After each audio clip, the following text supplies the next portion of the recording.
Sveiki! Šiame vaizdo įraše parodysiu, kaip susikurti savo YouTube kanalą. Jis yra susietas su Google paskyra, todėl atsidarome naršyklę, šiuo atveju Google Chromas, ir turime susikurti savo Google paskyrą. Taip, sukurti paskyrą. Čia įrašome vardą, Grožio paslaptis.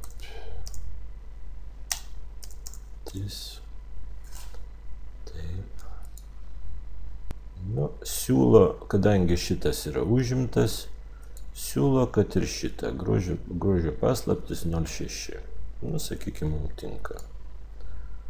Susikūrėme savo slaptažodį, rekomenduočiau rimtą slaptažodį susikurti.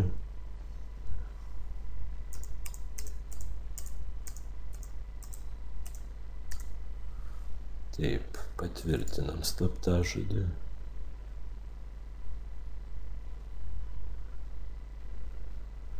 Man rašo, kad lengva atkurti.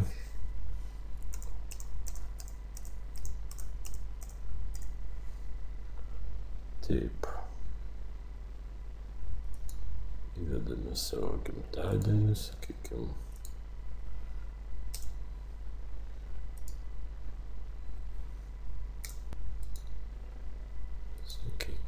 Taip. Telefoną nurodyti, man atrodo, nebūtina. Čia nurodykite savo turimą elektroninį paštą. Aš čia nenurodysiu, bet šiaip jis būtų reikalingas, jeigu jūs kartais pamirštumėt savo Google paskyros slaptažodį, tuomet priminimas jums ateitų į čia nurodytą elektroninį paštą. Toliau mes turėtumėm parodyti, kad esame ne robotas, tai yra šį žodį įrašyti čia. Pasirenkam šalį. Sutinkame su Google paskyros naudojimo sąlygomis, uždedam varnelę, spaudžiam sekantis žingsnis. Aha, nepatinka slaptažodis. Atkreipkite dėmesį, jeigu pas jūs kokį punktą užpildyti netinkamai, jisai bus raudonas, neleis toliau daryti. Pabandykim sukurti slaptažodį rimtesnį. Vėl patvirtiname, kad esame ne robotas. Jeigu čia lengvai perskaitome, rašome tą žodį. Jeigu mums jisai nepatinka arba neįskaitomas, čia galime pasirinkti kitą žodį. Sekantis žingsnis. Taip, vardenis, pavardenis. Kurkime savo profilį.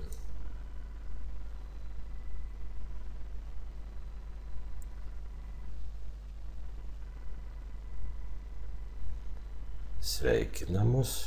Nauja paskyra. Grožio paslaptis 06. Google paskyra yra sukurta. Get started. Pradėkime. Mes turime savo paskyrą. Google.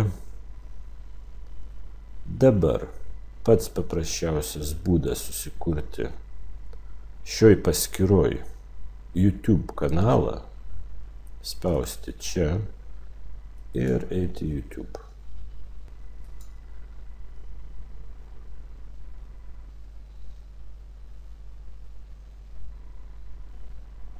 Spaudžiame prisijungti ir matome mano kanalas. Taip, naudoti YouTube kaip vardenis, pavardenis. Dabar galime tą savo kanalą pavadinti taip, kaip mums patinka. Spaudžiame čia. Kanalui pavadinimas. Grožio paslaptis. Pasirinkite kategoriją. Bet kada galėsite tuos dalykus pakeisti. Sutinku su puslapių sąlygomis. Būtų gerai, kad jas perskaitytumėt, nes ten yra svarbių momentų dėl autorių teisių, įvairių kitų dalykų. Spaudžiame atliktą.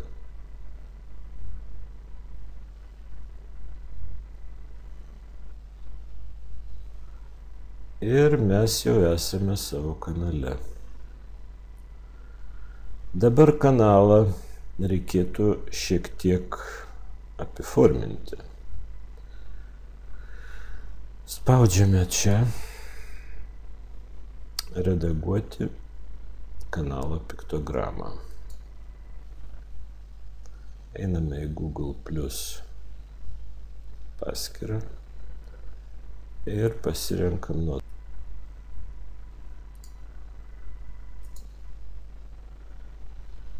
Taip, įkeliam mūsų paveikslėlį. Mes jį galim pakoreguoti.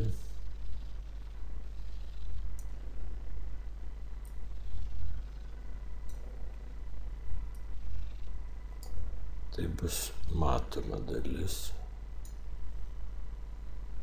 Nustatyti kaip profilio nuotrauką. Galime pridėti aprašymą. Bendrinti.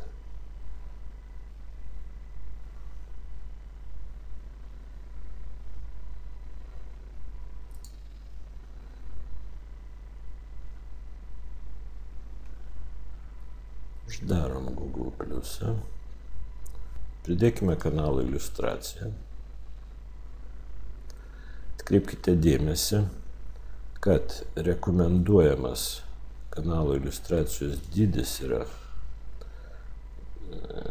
būtent toks 2560 ant 1440. Tai yra turima omeny, kad jis neturi būti mažesnis.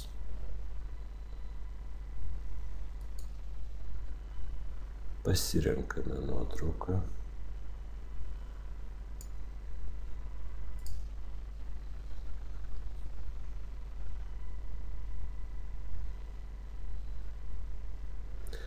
Čia mes matome, kaip atrodys mūsų kanalo apiforminimas įvairiuose įrenginiuose – kompiuteriui, televizoriui ir mobiliam įrenginiui. Galime pakoreguoti apkirpimą, jeigu tai bus kažkokia jūsų nuotrauka, kurio jūs norėsit išryškinti kažkokią tai sritį, sakykime. Tas sritis, kuri ryškiau matoma, būtent bus jūsų kanalo viršūnė. Kažkiek mes galim ją, sakykime, šitai pasirinkti. Išsaugoma ir mes turim savo kanalą. Ir dabar, jeigu jau turite savo medžiagą, kurią norite įkelti į kanalą, tiesiog spaudžiate įkelti. Ir čia pasirenkame norimus įkelti failus. Spaudžiame čia. Pasirenkame.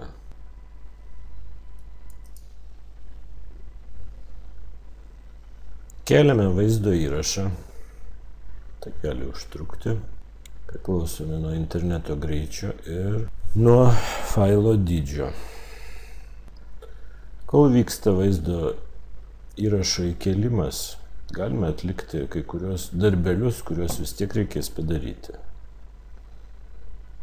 Pavadinimas mūsų vaizdo įrašo. Šiuo atveju, sakykime, pavadinkim taip, kaip originaliai yra, prie židinio. Galima pridėti aprašymą. Žymos. Tai svarbu yra tam, kad jūsų įrašą rastų pagal raktinius žodžius. Daug yra technologijų, kaip tos raktinius žodžius parinkti, bet jie neturi kirstis su jūsų vaizdo įrašu.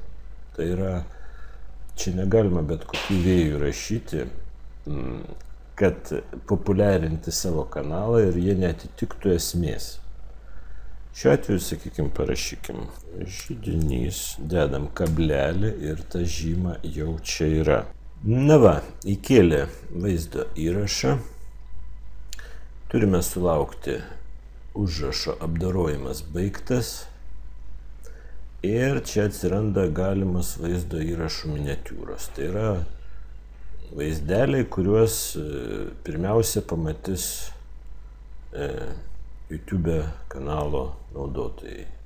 Kažkuria iš jų jau siūlo pasirinkti, galime parinkti kitą. Sakykime, mums patinka labiau šitą. Pasikeitė. Ir galėsime spausti paskelbti, bet aš dar prieš tai noriu pasakyti, kad mūsų vaizdo įrašo adresas yra šitas, va čia. Siūlo dar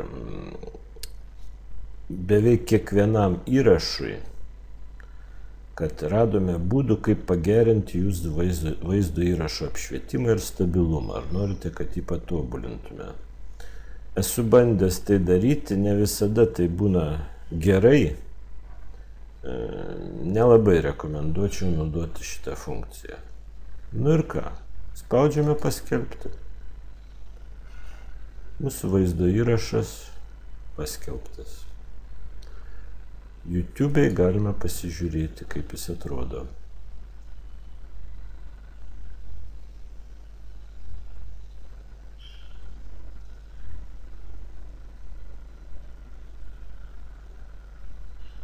Iš karto bendrinami su kažkokiais, nežinau pagal kokius kriterijus YouTube'as renka, bet tai bus vaizdai panašus į mūsų paskelbtą.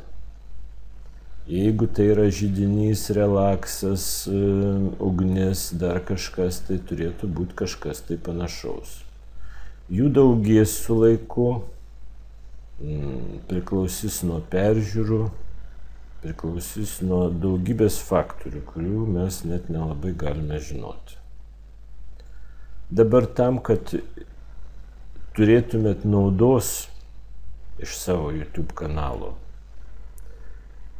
reikėtų, kaip jau anksčiau minėjau, labai atidžiai perskaityti naudojimo sąlygas, naudoti tik originalius savo sukurtus vaizdo įrašus, nenaudoti dalykų, kurie kirstusi su autorių teisėmis. Tai gali turėti labai liūdnų pasekmių iki netgi jūsų paskyros panaikinimo. Ne tik YouTube paskyros, bet ir Google paskyros panaikinimo. Jūs gausite pranešimą, kad jūs pažeidėte susitarimus ir jūsų paskyra užblokuota. Taip, kad tai reikėtų elgtis teisingai, pagarbiai kitų žmonių sukurtiems produktams. Nu ir platinti savo vaizdo įrašą visais įmanomais būdais. Paprasčiausia būtų turbūt išsiųsti visiems savo elektroninio pašto kontaktams, paskelbti savo Facebooko paskyroje, Twitteryje, Instagrame, jeigu turit kituose socialiniuose tinkluose, jeigu tai manote, kad jums yra aktualu.